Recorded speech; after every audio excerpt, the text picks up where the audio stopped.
Bonsoir. La 74e Assemblée générale de l'ONU se tient à New York. C'est l'occasion pour les leaders mondiaux de mettre l'accent sur les sujets qu'ils jugent prioritaires pour leur entité ou pays respectifs. À l'occasion de cette grand-messe annuelle, les chefs d'État ont abordé les grands sujets du moment: l'environnement, le développement durable, la réduction de la pauvreté et les migrations. Avec le climat, l'insécurité dans le Sahel, la crise libyenne, entre autres, l'Afrique est de nouveau au centre des débats. Le bloc africain réussira-t-il à faire de ces dossiers une priorité? Quelles sont les attentes sur le continent? Où en sont les réformes de l'ONU? Autant de questions que nous allons aborder avec nos invités.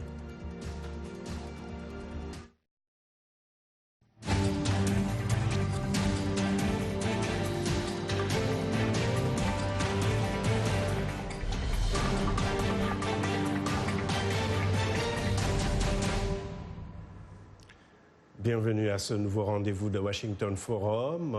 L'Assemblée générale de l'ONU qui se réunit chaque année au mois de septembre est l'occasion pour les 193 pays membres de revisiter les grands aspects de la Charte des Nations Unies. Plus qu'un simple rituel, elle est aussi l'occasion pour ces chefs d'État de plaider des causes qui leur tiennent à cœur. Retrouvons d'abord à New York Dili Diko, qui est notre correspondante sur place et qui se trouve donc au siège des Nations Unies. Dili, bonsoir. Bonsoir Abdourahmane. Alors que peut-on retenir jusque-là de cette 74e Assemblée générale de l'ONU ? Cette année, il faut retenir surtout le multilatéralisme. Sur les 143 pays présents, tous ont voulu parler du multilatéralisme cette année. Et donc tous ont axé leur discours sur cette thématique: dynamiser les efforts multilatéraux afin d'éradiquer la pauvreté, mais également favoriser une éducation de qualité et aussi créer un cadre favorable pour lutter contre le changement climatique et favoriser l'inclusion. Donc au-delà de cette thématique générale du multilatéralisme, c'est surtout le climat et la sécurité qui ont polarisé les débats. Donc pour parler du climat, il faut commencer par la marche qui a eu lieu vendredi dernier, la marche des jeunes où beaucoup d'adolescents et des enfants plus jeunes ont participé pour faire connaître leur ras-le-bol par rapport à l'inaction des dirigeants en ce qui concerne le changement climatique. Et donc cette marche s'est suivie samedi par un sommet de la jeunesse en faveur du climat, donc un sommet qui a été initié par Antonio Guterres. Et ce sommet justement de la jeunesse s'inscrivait dans le cadre du sommet de lundi qui réunissait 66 dirigeants du monde pour parler justement des problématiques du climat. Donc la surprise de lundi, c'était la participation de Donald Trump. Pas vraiment une participation, mais plutôt une apparition de Donald Trump lundi à ce sommet sur le climat. Il a assisté brièvement à une partie du discours du Premier ministre indien. Et donc ça, c'est ce qu'il faut retenir de la journée de lundi. Et par rapport à la journée de mardi, il y a eu le discours de Donald Trump. Donald Trump a, lors de son discours, fustigé les mondialistes puisqu'il a dit que l'avenir ne leur appartient pas. Il a dit que l'avenir appartenait plutôt aux patriotes. Et au-delà des paroles symboliques par rapport à la démocratie, Donald Trump a également touché tous les principaux dossiers internationaux. Il a parlé des relations des États-Unis avec la Chine, donc des relations commerciales. Il a également dit qu'il gardait un œil sur les relations de Pékin avec Hong Kong. D'accord. Et voilà. Ouais, d'accord, mais c'est ce qu'il faut retenir. Absolument, mais l'Afrique est très bien représentée à cette Assemblée générale également. Quels sont les grands thèmes retenus, que vous avez retenus, disons, des discours des chefs d'État africains ? Abdou, tout à fait. L'Afrique était très bien représentée et surtout les priorités africaines étaient très bien représentées parce que les dirigeants africains ont parlé de la sécurité et c'est vraiment le G5 Sahel et la sécurité, c'est le sujet principal que les dirigeants africains ont abordé, mais également la lutte contre la pauvreté. Donc le dirigeant africain qui s'est démarqué, c'est le président nigérien Mahamadou Issoufou qui a appelé à plus de financement pour la force du G5 Sahel. Et donc écoutons ces paroles. En effet, la sécurité est un bien public mondial. En mettant en place des coalitions fortes de lutte contre le terrorisme en Afghanistan, en Irak et en Syrie, la communauté internationale l'a bien compris.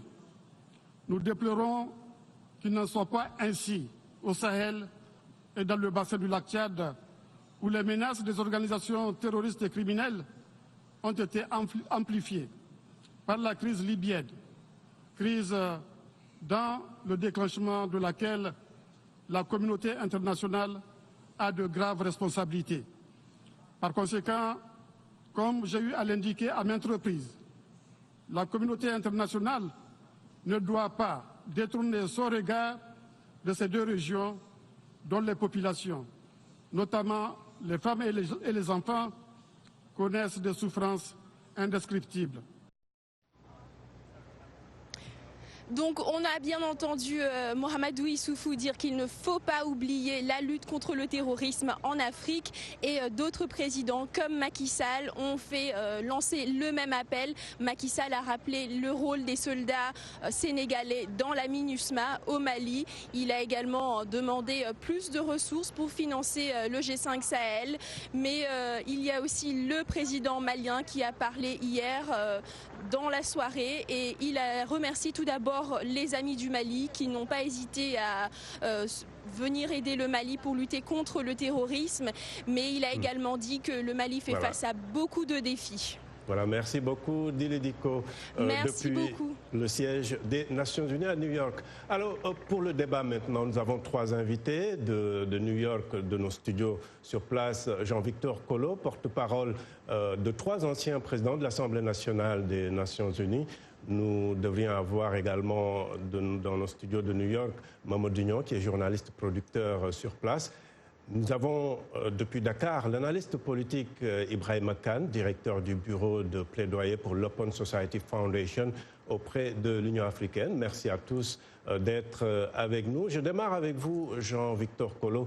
Le thème de cette année évoque des dossiers à caractère mondial qui appellent à plus de coopération. Mais on a vu le président Trump s'en prendre aussi au globalisme. Cela vous inquiète de voir un peu le plus grand contributeur s'en prendre au mondialisme de cette manière? Vous comprendrez que les États-Unis sont le pays hôte des Nations Unies. Le siège du secrétariat des Nations Unies est à New York, dont toute déclaration venant du pays hôte est une déclaration très importante dont il faut tenir compte. Il reste que les grandes questions de l'heure ne peuvent être gérées que par le multilatéralisme. Si vous prenez la lutte contre le terrorisme ou l'intégrisme violent, ou si vous prenez la lutte contre la pauvreté ou encore l'amélioration de l'éducation, si vous y ajoutez le changement climatique, eh bien, toutes ces questions ne peuvent pas être gérées par un État seul. Je me souviens, j'étais à Lima au Pérou il y a 4 ans environ, quand on préparait la conférence de Paris sur le changement climatique. Eh bien, tout a été fait pour que ce soit une véritable approche intergouvernementale et multilatérale. Or, le retrait de certains États pourrait mettre à mal cette question véritablement très importante de l'heure. Si vous prenez la lutte contre le terrorisme, vous prenez le Nigeria par exemple, où le gouvernement doit faire face à Boko Haram, une entité qui voudrait interdire l'éducation, puisque Boko Haram, ça veut dire dans le jargon local l'interdiction d'aller à l'école, tout comme au Cameroun où certains extrémistes voudraient interdire l'école aux enfants, alors qu'encore qu'au Cameroun, le gouvernement essaye d'instituer un dialogue national nécessaire. Eh bien, on ne peut pas affronter l'intégrisme violent ou le terrorisme quand un seul État est sur la ligne de front. Il faut que ce soit une approche multilatérale. L'Afrique et ses partenaires de la scène internationale font donc face à ce défi. Comment est-ce que les Nations Unies vont pouvoir épauler toutes ces démarches si la question de la multilatéralité et si les processus intergouvernementaux ne sont pas entérinés dans toutes les démarches? Là est la question. D'accord, merci beaucoup. Alors, Ibrahim Kane, est-ce que, selon vous, l'Assemblée générale fait ressortir un peu une sorte de scission entre des visions divergentes, l'une plus globaliste et l'autre qui a des priorités centrées sur, disons, des intérêts nationaux? Trump a dit est partagé par beaucoup d'Européens, pour ne pas dire par beaucoup d'Occidentaux, qui ne l'expriment pas très clairement. Ce qui se passe par exemple en Europe contre la migration de l'Europe, la migration asiatique ou la migration africaine, c'est une façon pour l'Europe de se renfermer sur elle-même. Quand les États africains veulent que sur les questions de sécurité, telles que l'a exprimé le président du Niger au Sahel, où les États de la région font face vraiment à des sérieux problèmes de contrôle de leur pays, qui supportent les pays africains? Il n'y en a presque pas. Quand on parle de lutte contre la pauvreté, qui était il y a 5-6 ans, quand on parlait par exemple de tous les agendas des Nations Unies et autres pour la lutte contre la pauvreté ou bien pour d'autres questions, il y avait du monde et il y avait des discussions autour de ces questions. Et aujourd'hui, absolument rien. Les États africains sont réduits à aller assister à cette réunion parce que ne pas être présent est aussi une mauvaise chose. Aller assister à ces réunions et bon, avoir des relations bilatérales pour plus ou moins quémander par-ci, par-là. Mais une approche globale, des questions globales, c'est presque terminé. D'accord. Alors, Jean-Victor Kolo, entre la situation sécuritaire au Sahel, le lac Tchad, les changements climatiques, la pauvreté, les migrations, en fait, on dirait que tout est prioritaire. Est-ce qu'il y a une stratégie pour mobiliser sur toutes ces questions à la fois, ou vous pensez que l'Afrique devrait plutôt s'entendre sur des dossiers prioritaires pour mieux attirer l'attention? Il n'y a pas de développement sans paix et sécurité. Dans un premier temps, les pays africains doivent s'aligner derrière ce qui est l'esprit de Ezulwini. Ezulwini, c'est cette ville du Swaziland, maintenant appelée Eswatini, où les pays africains s'étaient entendus sur leur position par rapport au Conseil de sécurité et à la réforme de cet organe principal des Nations Unies. De quoi s'agit-il? Il s'agit pour les Africains d'être autour de la table, de faire partie de la solution et de ne pas seulement être au bout, n'est-ce pas, ou récipiendaire de toute décision, de tout processus qui aurait été discuté par d'autres ailleurs. Je vous entends, oui. Donc les Africains vont aller eux-mêmes au combat et vont eux-mêmes affronter en première ligne le terrorisme, la pauvreté. C'est ce qui se passe déjà dans les pays du Sahel, dans la zone du lac Tchad, c'est ce qui se passe au Cameroun. Il s'agit maintenant pour ces pays occidentaux de comprendre qu'on ne peut pas jouer avec le feu simplement parce qu'une crise dans un pays africain qui n'est pas gérée peut parfaitement se retrouver en Occident très rapidement. Je prends le cas de la crise d'Ebola. Il y a 4 ans à peu près, je me souviens très bien, j'étais le porte-parole de cette pandémie à l'époque dans sa gestion aux Nations Unies. Et on voyait déjà arriver à New York et au Texas et ailleurs aux États-Unis des malades qui avaient été envoyés par avion de ce côté de l'Atlantique. C'est pour cela que la gestion de la crise Ebola en Afrique de l'Ouest nécessitait un véritable concours sans tricher de toute la communauté internationale, mais aussi de tous les pays comme Cuba, par exemple, qui ont envoyé des milliers d'assistants. Donc, il n'y a pas de solution sans multilatéralisme. Sans multilatéralisme, d'accord. Mamadou Niang, vous venez de nous rejoindre. Alors, à la tribune de l'Assemblée générale, le président Mamadou Issoufou du Niger a déploré le fait, selon lui, que la lutte contre le terrorisme en Afghanistan, en Irak ou en Syrie attire plus l'attention de la communauté internationale que ce qui se passe dans le Sahel ou dans le bassin du lac Tchad. A-t-il raison? Est-ce que c'est la bonne manière de poser le problème? Vous savez, la marginalisation de la souffrance des pays africains comme des pays défavorisés en général n'a pas du tout la même équivalence et surtout amplifiée par les médias occidentaux font percevoir que la tragédie n'a pas la même ampleur, que ce soit à Paris, que ce soit la dégradation de la cathédrale Notre-Dame, où les torches et les flammes de l'église Katumbi, par exemple, de Kinshasa. Donc, la tragédie en niveau humain et en niveau mondial doit être peut-être perçue et décrite de la même manière. Donc, vous voyez très bien que les foyers de guerre, les foyers d'artifice en Afrique n'ont pas du tout saisi la même attention, n'ont pas du tout mobilisé autant d'efforts que, par exemple, ce qui se passe dans les pays occidentaux. Malheureusement, il a raison, mais nous n'avons aucune indication jusqu'à présent qu'il y aurait peut-être un remède à cette façon de s'approcher des problèmes des pays africains ou des problèmes des pays du Yémen ou d'autres. En tout cas, c'est l'un des titres que beaucoup ont retenu lors de la première journée des discours le mardi. Alors, Ibrahim Khan, que doit faire l'Afrique pour que le Sahel ou le lac Tchad ou ailleurs soit aussi prioritaire que l'Afghanistan ou l'Irak? Je pense que la première leçon qu'on retire de tout cela, c'est qu'on n'est jamais mieux servi que par soi-même. C'est aux Africains de mettre la priorité sur la question de la sécurité. C'est aux Africains de dégager les moyens ensemble pour traiter ces questions-là de façon vraiment solidaire. Rappelez-vous quand il y a eu les deux crises en Sierra Leone et au Libéria dans les années 90. Qui a mis un terme à ces crises-là?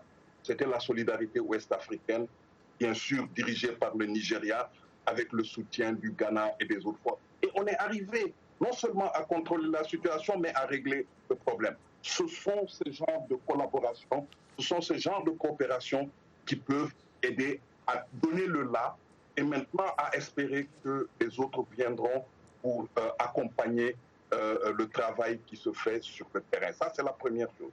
La deuxième chose, il me semble qu'il faut aussi donner corps, qu'il faut donner sens à l'idée que les Africains eux-mêmes ont développée, c'est-à-dire trouver des solutions africaines aux problèmes africains.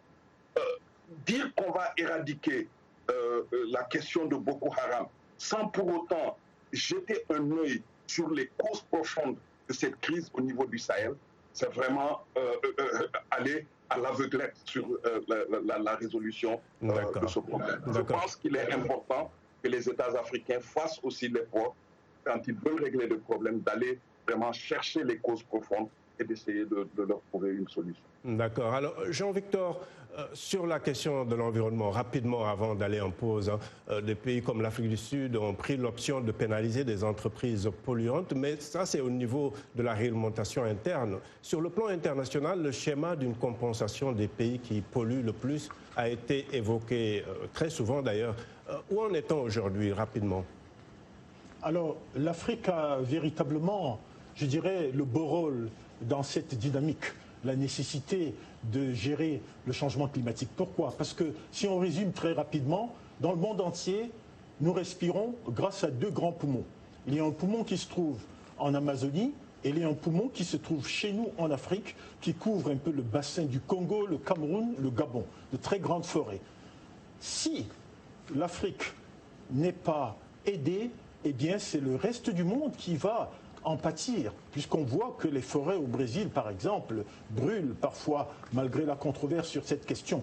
Alors pour l'Afrique, il y a véritablement un dividende dans la gestion qui peut rapporter aux Africains, aux États africains, n'est-ce pas, des retombées très importantes, y compris des retombées économiques et financières, sur le fait que nous ne sommes pas les plus grands pollueurs, mais en même temps, nous avons l'un des plus grands poumons pour pouvoir respirer. D'accord, merci beaucoup. Alors, nos téléspectateurs ont été très nombreux à réagir sur la page Facebook de VOA Afrique. Mouamba à Ouvira, par exemple, nous dit que la crise libyenne et l'insécurité au Sahel sont deux dossiers qui concernent en premier lieu l'Union africaine. Elle peut d'abord proposer quelques actions à l'interne avant d'aller pleurnicher à l'ONU.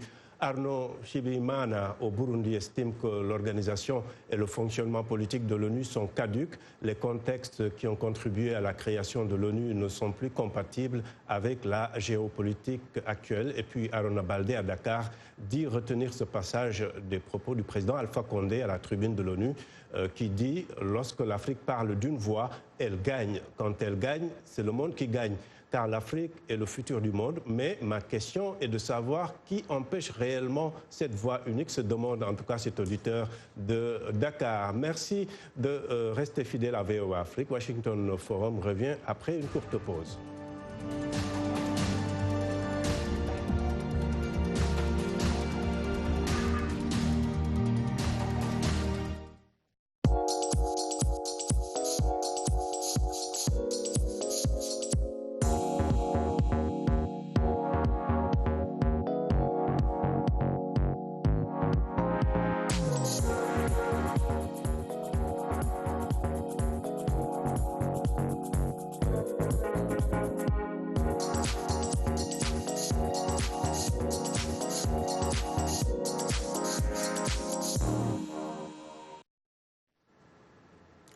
Heureux de vous retrouver pour la seconde partie de Washington Forum. Abdelrahman Dia à la présentation. Nos invités depuis le studio de New York, Jean-Victor Kolo, porte-parole de 3 anciens présidents de l'Assemblée générale des Nations Unies. Toujours de nos studios à New York, Momo Dignon, journaliste producteur basé sur place. Et de Dakar, l'analyste politique Ibrahim Khan, directeur du bureau de plaidoyer de l'Open Society Foundation auprès de l'Union africaine. La réforme de l'ONU est un sujet évoqué depuis plusieurs années. Si, par exemple, le débat sur le mode de fonctionnement du Conseil de sécurité est dans le statu quo, selon beaucoup, d'autres questions comme le financement impactent déjà le fonctionnement des opérations de maintien de la paix. Je vous propose justement d'aller en RDC, le pays qui reçoit la plus grande force onusienne dans le monde, pour voir quelques réactions sur place. Moi, je leur demanderai seulement que pour cette 74e session, de chercher à ce que le pays, n'est-ce pas, soit souverain d'abord, et puis de deux, que l'ONU aussi respecte la souveraineté de chaque État. Et en troisième position, je demanderai seulement, je dirais, à l'ONU de ne pas rester derrière le rebelle, les troupes du rebelle, ainsi que le groupe terroristes qui créent de désordre dans les différents pays. Donc ils cherchent au moins à instaurer la vraie paix, la stabilité et pourquoi pas à relever l'économie au niveau de l'Afrique et chercher aussi à stabiliser la République démocratique du Congo. Que l'ONU nous aide à rétablir la paix dans toutes ces régions-là où il y a eu de guerre, que la paix puisse regagner et puis nous serons vraiment heureux. Bon, moi, je veux que l'ONU, comme le président de la République est de l'autre côté, l'ONU protège mes frères qui restent de l'autre côté, de l'Est, à Boutembo, à Ben, qui sont en train de souffrir, tués comme des vaches, que l'ONU prenne charge de ces histoires. C'est ça ma préoccupation. En RDC, l'ONU doit faire de tout son mieux possible pour faire régner la paix à l'Est du pays. C'est ça notre vouloir, c'est ça notre demande. Et c'est ce que nous attendons de ces grandes puissances du monde en fait. Voilà donc quelques réactions à Kinshasa. Alors Jean-Victor, justement vous avez vu ces réactions des habitants de Kinshasa. Ils parlent de respecter la souveraineté mais aussi d'aider à ramener la paix, notamment dans l'est du pays. Une petite réaction sur ça ? Oui, très rapidement. J'ai toujours beaucoup d'émotions quand j'écoute des frères et sœurs de la République démocratique du Congo, ce pays fabuleux, parce que cela fait presque un demi-siècle qu'il y a des forces internationales basées dans ce sous-continent.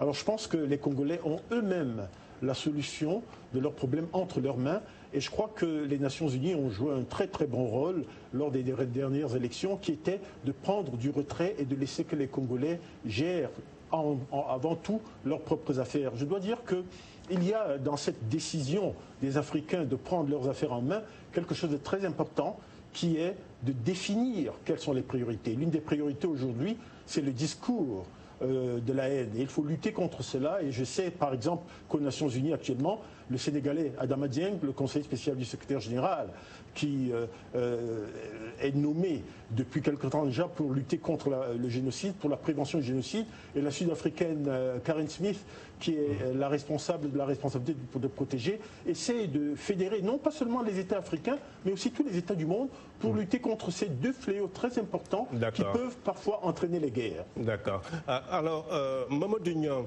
l'efficacité des forces de maintien de la paix est souvent évoquée à tort ou à raison, mais la réalité aujourd'hui est qu'il ne s'agit plus de s'interposer entre deux belligérants, on parle de conflits asymétriques, et pour cette raison, le mandat de ces forces ne doit-il pas changer aussi ? Mais vous savez, nous assistons peut-être à une ère de donofatigue, hein, je veux dire le lâchage des donateurs. Vous savez, dans les 14 pays où il y a les interventions des forces de l'ONU, 6 sont africains. Et dans ce budget juillet 2019 jusqu'à juin 2020, pour la République démocratique du Congo, seulement c'est 1 milliard plus de dollars de maintien de la paix. Donc, nous nous demandons jusqu'à quand ça va continuer. Nous nous demandons aussi s'il y a un effort africain, un effort aussi local, politique, une volonté de voir comment est-ce que ces problèmes-là, évidemment qui sont très très difficiles, c'est des problèmes de décades, c'est des problèmes millénaires, il faut aussi savoir que le budget de l'ONU n'est pas inflexible et qu'il arrivera un moment où on se posera de sérieuses questions. Est-ce que le maintien de la paix, du point de vue des armées, du point de vue des pays qui fournissent les soldats, du point de vue des donateurs aussi, est-ce que c'est soutenable? Justement, d'accord. Alors, Ibrahima Kane, aussi bien Jean-Victor Kolo que Mamadou Niang, donc à New York, évoque cette question de l'effort local. Cela peut aussi donc être une brèche pour les pays africains de prendre en charge leur propre sécurité, même s'il faut ensuite demander l'aide d'institutions comme les Nations Unies, non? Oui, mais l'effort local existe déjà. Si vous prenez, il en faut plus, non? Parce qu'on peut... Oui, mais l'effort local existe et il y a, les pays font énormément par rapport aux moyens qu'ils ont. Prenez un pays comme le Sénégal, qui a une armée de près de 15 000 soldats, mais qui a envoyé 1500 soldats au Mali. C'est-à-dire le 10e de son armée au Mali. C'est déjà un effort. Vous prenez toutes les forces qui sont actuellement, qui opèrent sur le territoire moyen, les Maliens sont à 90% des forces africaines. Et c'est en dehors de la France et de quelques forces... Mais financées par l'extérieur, hein? Les forces africaines financées par l'extérieur, c'est important de le dire. Mais je suis tout à fait d'accord. Et cette question du financement, les États africains ont commencé à en prendre conscience, et l'Union africaine en premier lieu. Vous savez qu'il y a une réforme actuellement en cours au niveau de l'Union africaine, et l'un des aspects clés de cette réforme, c'est la capacité de l'Union elle-même de financer ses activités. Et le budget qui va, à partir de l'année prochaine, de 2021, le budget de l'Union africaine dépassera le milliard.